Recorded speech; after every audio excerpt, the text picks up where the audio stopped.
I expect gold to go to 8,000. That's just matching the old highs, though. That's not even abnormal. That's like saying, oh, I did it again. How about we go a lot further than that? Don't be surprised. Like 20,000, whatever. So this is our table pounding technical chart to nail you all. If you're in the stock market or the gold market or wherever you are, this is the most important breakout that's about to occur. And if it breaks out, which it will, this is too persistent, okay? It's saying, I just began. So if you think gold is old, it's just begun its major shift against the paper bubble, the U.S. stock market. Just began. It ain't going to end in 3 months. This is something going on for years. So don't think of gold as being at the end of something. It's just beginning when you measure it versus the U.S. stock market.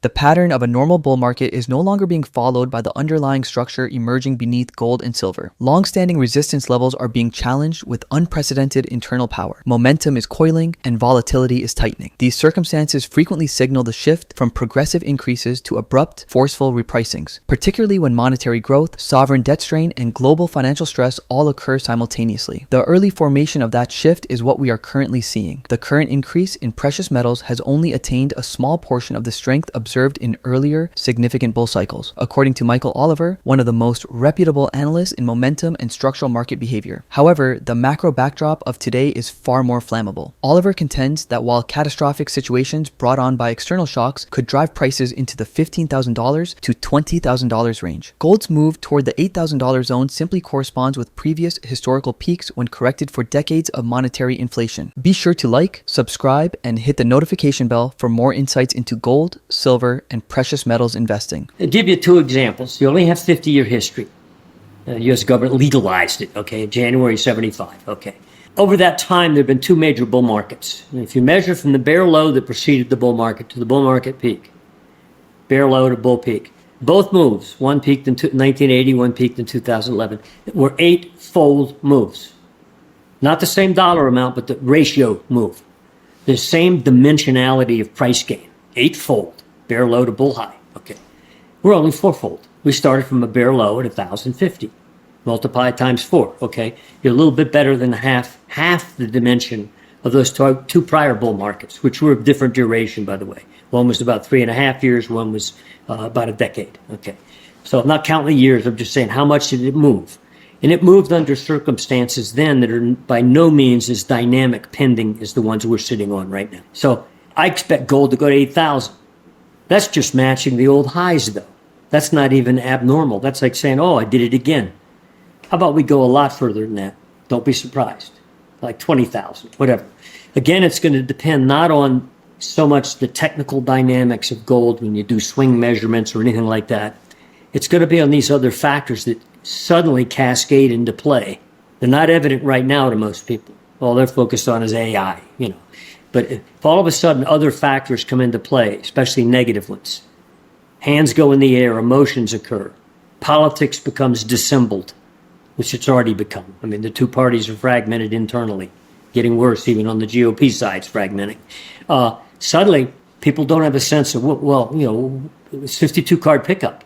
And there's one thing they can rely on, like their granddad told them, keep those gold coins, those silver coins. Okay? Yeah. You know, and all of a sudden, those monetary metals are, again, monetary metals. But as far as I'm concerned, just as the U.S. government and their central bank, just like the EU and Japan, don't control reality. So even if they set a price, I don't care. It doesn't mean it's going to stop there, okay? They don't fix price. They may try to. I mean, there's some solid arguments that they've been manipulating silver. We need to get onto that, too.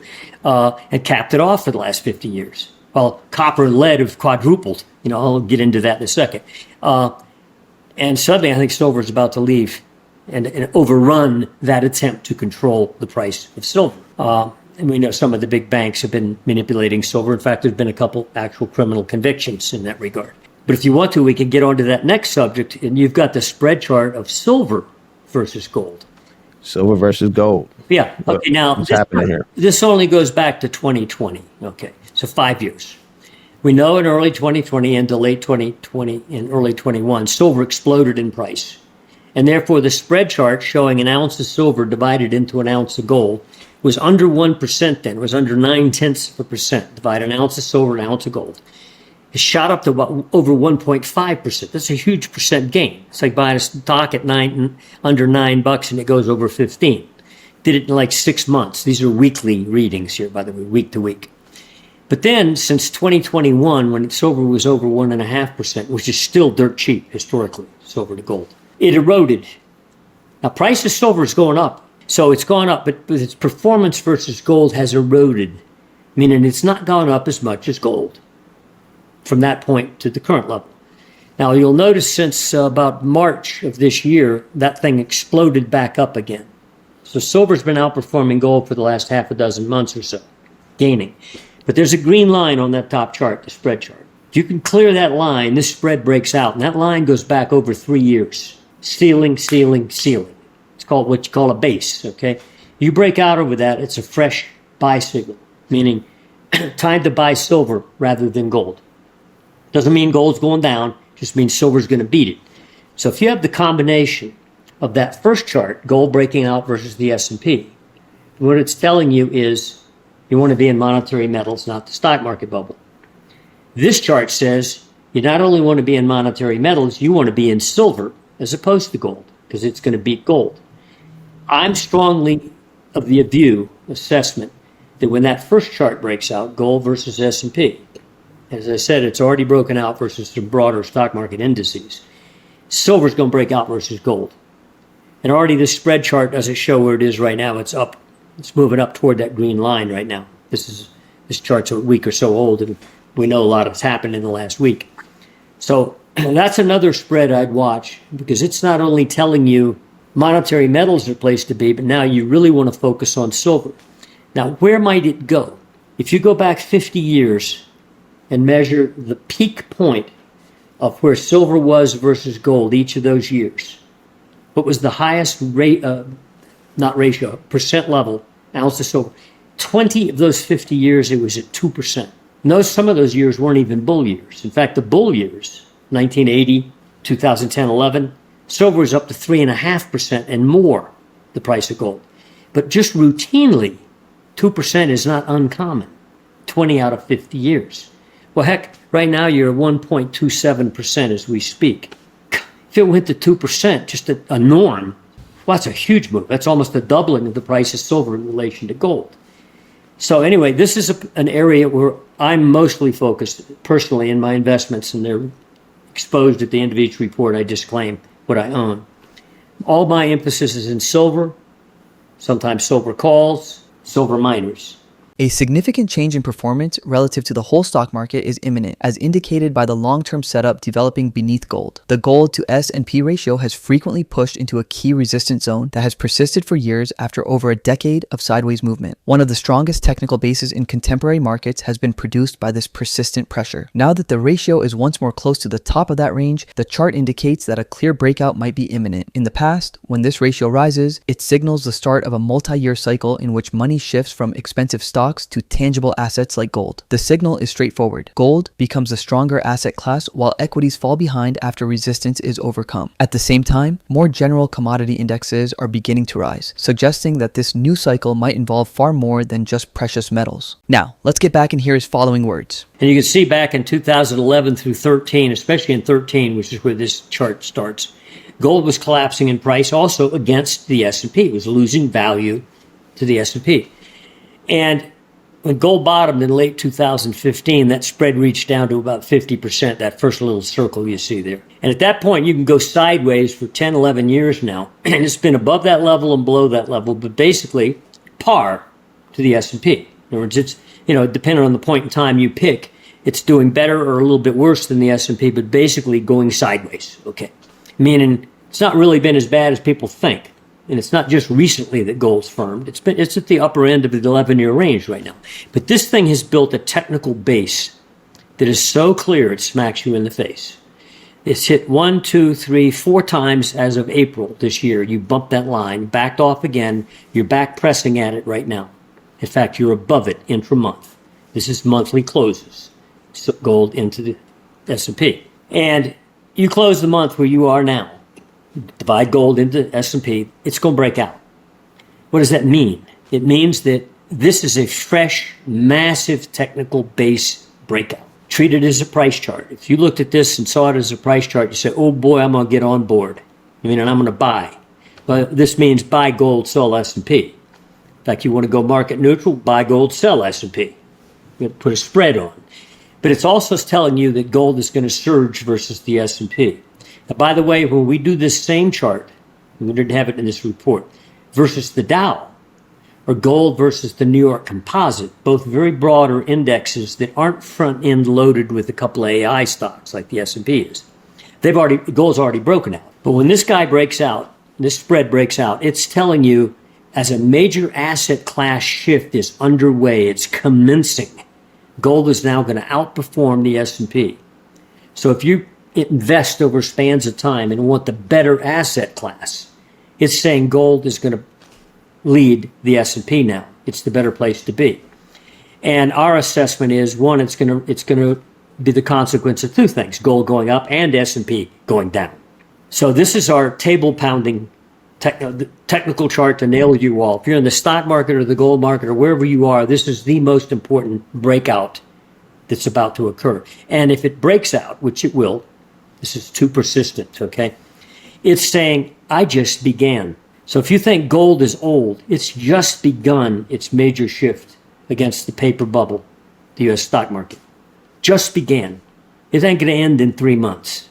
This is something going on for years. So don't think of gold as being at the end of something. It's just beginning when you measure it versus the U.S. stock market. And again, it's already broken out versus the Dow or the New York Composite. It's about to break out versus the S&P. So this is a very important investment grade technical chart. Some people look at other end. We like that one because it's well balanced. It's not so heavily overweighted in energy, for example. It's got metals, base metals, meats, grains, etc., sugar, things like that. It does not correlate to gold over time. Sometimes it does, sometimes it doesn't. In the late 1970s, it coattailed gold up to the 1980 peak. But it began a whole year after gold had already turned up from a 1976 low. Commodities didn't turn up till 77. And they didn't match the dimension of the gold move, but they followed it. But if you'll look, for example, from 2015, commodities were at a low. Gold was making its bear low then, late 2015. Gold doubled between 2015 and 2020. In fact, it went from 1,050 to over 2,000, okay? During that same time, the Bloomberg Commodity Index ratcheted lower.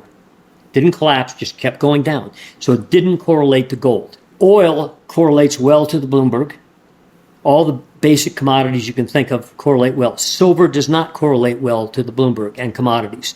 Commodities can have a downward trend and silver go up with gold. Silver correlates to gold. It may lag or lead, but it will be in the same direction. So to make a mistake of thinking if commodities go down, that could hurt silver, no. The correlation doesn't exist. There's very few times where you can find that linkage.